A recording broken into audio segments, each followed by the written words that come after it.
Welcome back to Soda City Live, everyone. Ahead of Veterans Day, the South Carolina Confederate Relic Room and Military Museum is putting the final touches on a big new exhibit that's been years in the making. It's A War with No Front Lines, South Carolina and the Vietnam War, 1965 to 1973. The display will open this Friday on Veterans Day, and there to welcome you will be the executive director of the museum, Alan Roberson, and the former curator of history at the Relic Room and current consultant, Fritz Hamer. I changed your name, Fritz. Okay. So glad to have you gentlemen with us. This display, and we'll see more video of it than what we just played there, but it really is quite impressive to have it here in our capital city. I want, before we get into the details of the display, if you can help our viewers understand, the Relic Room is kind of a museum within a museum. Can you kind of explain that? Well, we're a separate agency from the State Museum, but we're in the Columbia Mills building, the same building the State Museum is, and we work with the State Museum a lot. They're great partners with us. Right. But we've been around since 1896. Gone through a lot of permutations, but we've sort of broadened the museum over the last 25 years. Yes, and so a lot of times people think you're part of, like you said, the State Museum, but you're your own museum, and you've got this space that you're using. Explain some of the things we'll see, and we'll look at some of the video, Fritz, of what we'll see and the space you're utilizing that hasn't always been utilized. Well, it's the old cistern that was the water reservoir for the Mills building when it was there in the early 20th century. And so we've made it into an exhibit gallery. And in it, people, when they come in, will see, the first thing they'll see is a big map of Indochina, which is part of what Vietnam is in, and then how it relates to South Carolina, about 9,000 miles away. And then you'll see a lot of artifacts, beginning with the training that some of which happened here at Fort Jackson, and how young men entered draftees or as volunteers, and then how it was when they first entered Vietnam. It was quite a shock for most people. Even those from South Carolina who were used to the heat found the heat and the smell a lot different from what they knew here in the Palmetto State. You know, it lasted almost 20 years. You know, we pulled out at one point, and I do like that you kind of say the specific dates that you're focusing on. But I love the part about the title of No Front Lines, because other wars you can look and you have a definite front line. This was kind of blurred, and it was very difficult. How do you portray that? How do you get that point across in the displays? Well, one of the things that we thought, and you know, Vietnam is really about the size of California. And like California, it has so much different terrain. And it has delta, it has marsh, it has mountains, hills, jungle, everything, and the coastal region. So we developed the exhibit on the soldiers' experience and the Marines' experience and airmen, and how they accustomed to the terrain, the weather, and the war, which was very much a guerrilla war.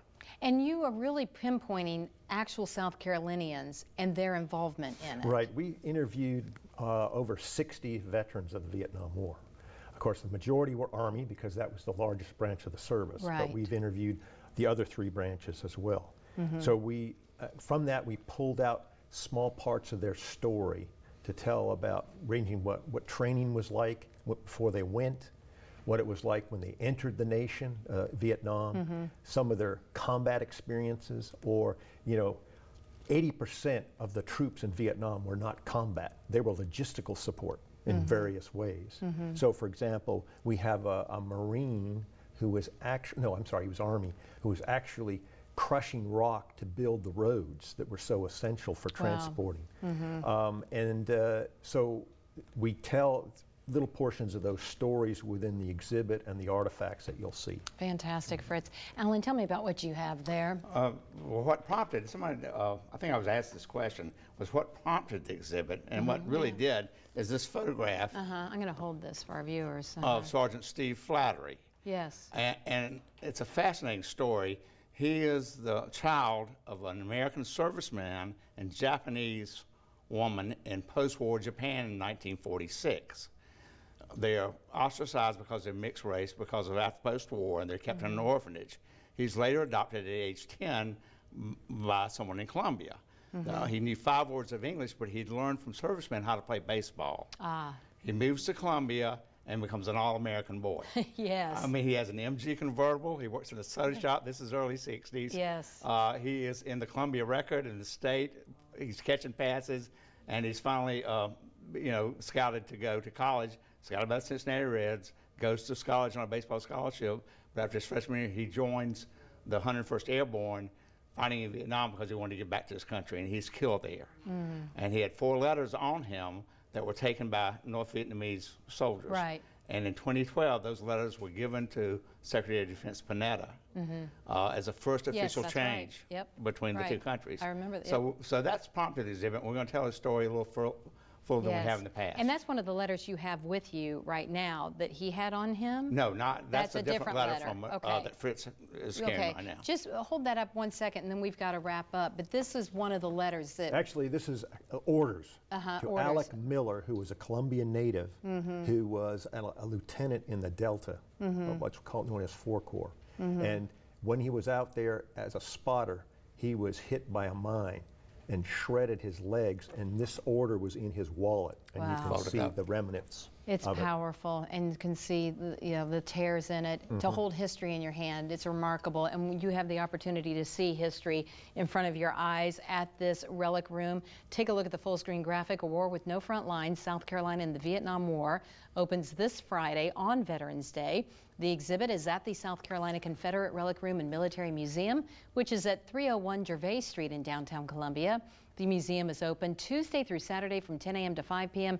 and it's open the first Sunday of the month from 1 p.m. to 5 p.m. Tickets range in price from free to $6. Alan Roberson and Fritz Hamer, thank you both so much. The museum sounds amazing, and I look forward to seeing it. We're excited to have Thank you. everybody in. It'll be free this weekend, too. Free this weekend. Wonderful. Thank you. Thank you.